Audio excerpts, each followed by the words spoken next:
Today, we're exploring one of the great unknown stories of history, the man who saved England.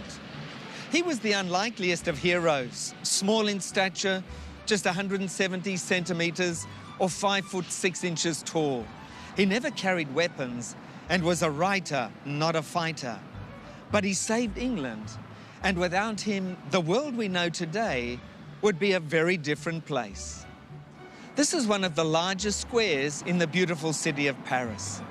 Its name is La Place de la Concorde, which in French means the place of harmony. But few of the thousands of tourists who come to visit can imagine the unspeakable terror that was unleashed right here just over 200 years ago. Back then, it was known by another name, the Place de la Révolution. As the 18th century drew to a close, those who ruled the nations of Europe were entirely dishonest and unprincipled. Morality had reached a low point everywhere. In France, this erupted into a bloody revolution in the streets.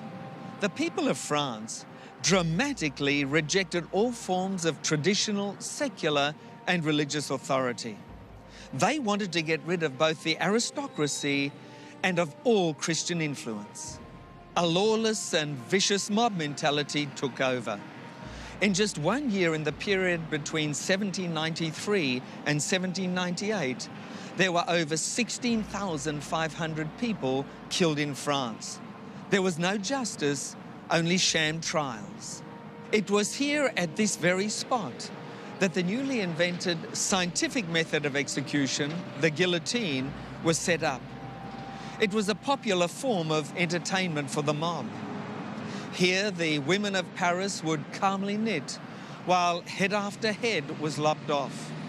And the most famous heads to roll were King Louis XVI and Queen Marie Antoinette. It was called the Reign of Terror.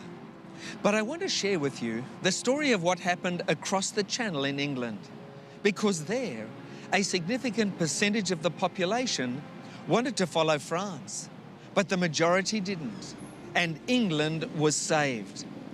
And it was, at least in part, due to one man, an unsung hero, John Wesley. Our story starts today in a much more peaceful place in England.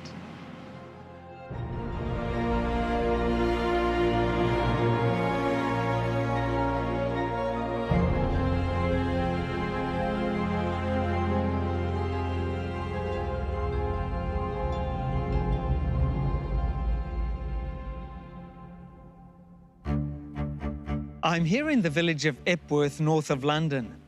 It was here in the old rectory that John Wesley was born and raised. He was the 15th of 19 children born to his mother Susanna and his father Samuel, who was the rector here at St Andrew's Anglican Church. Back in those days, infant mortality was high.